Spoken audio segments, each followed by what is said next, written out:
All right, we're talking books off air here, so we're actually gonna take our conversation and put it on air rather. It's much nicer to share it. Late last year, the face of publishing in South Africa changed when a young woman, Thabiso Mahlape, launched BlackBird Books. The publishing imprint seek to provide a platform and a publishing home to both new voices and the existing generation of black writers and narratives. Since then, BlackBird has grown to become one of the most sought-after publishing imprints. Thabiso joins us in studio to tell us more about the publishing work, especially for young women. It is so good to have you in studio. Thank you for having me. And congratulations on your bold leap, because I mean it's a big step that you took. And a stupid one. Big steps are generally stupid, Yeah. but they mostly turn out to be not stupid. How is it turning out for you? Listen, I'm very happy. Yeah. I'm very happy with what the imprint has become. I mean, we launched in August last year, so it's been just under a year now.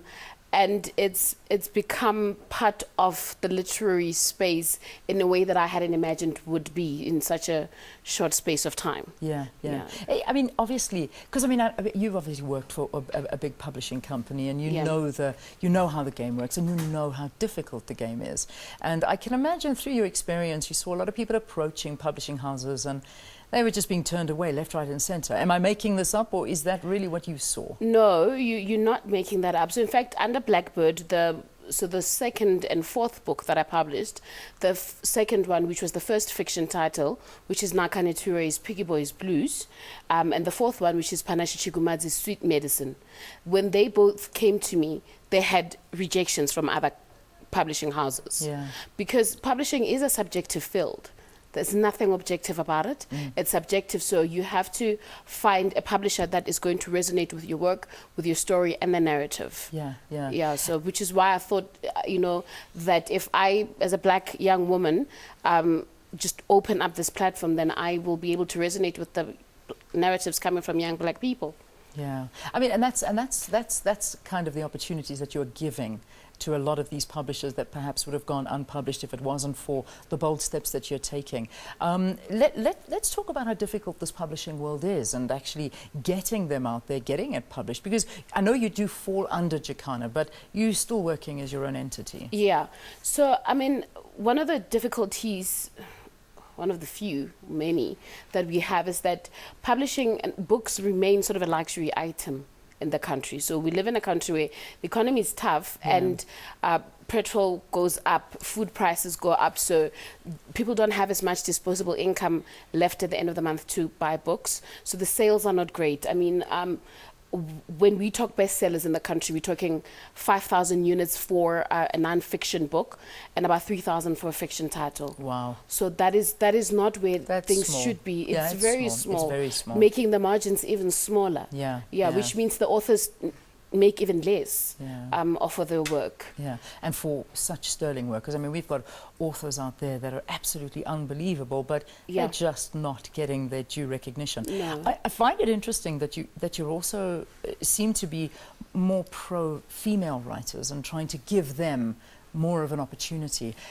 Is it more difficult being a female writer as opposed to being a male writer, would you say? It's more difficult being a black woman anyway. All right, let's talk about that. Yeah, I mean, as a black woman, you continue fighting for space and visibility.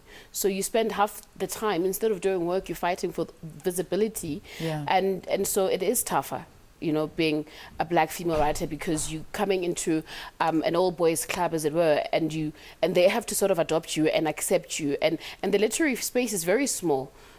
To a point of being incestuous, in the terms of the relationships that happen even between publishing houses, authors. So you're a young black female writer, and you're coming into the space with these old boys and white older women, and you have to fight for visibility, you have to fight for space there. And sort of then the quality of your work comes second, whereas the work should be going in front of you and speaking for you. What was it like to publish your very first book, and I believe it was The Refined Player by, is it Steph or Mark? Stevel Mark. That was fun. Was it fun? That was lots of fun, actually. And a lot of people, I mean, people were sort of divided about it because they were like, aren't you supposed to be literary? Why are you doing a book on dating and sex? And I'm like, but narratives, do black people not date and have fun and do all these things? That was lots of fun for me to do. Well, I really enjoyed it. That's so good. Yeah. I want you, before you go, just to put out a message there, because it is a tough industry, but you've done it. I mean, you're in it, you're in the middle of it. I mean, what's advice that you give to aspiring writers? Read. Yeah. In fact, I was writing a rejection letter last night, to someone, which is, it's always such an uncomfortable thing to do.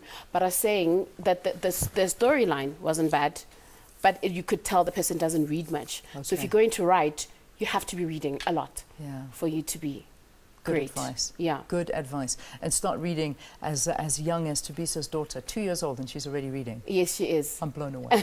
I suppose following in her mother's footsteps. She has to. She does. You've got to force her to keep BlackBird books going. Yeah. Thabiso Mahlape, publisher, BlackBird Books. You're doing proud for African women and for everybody out there. Thank Congratulations. you so much. Thank it's you. an absolute pleasure.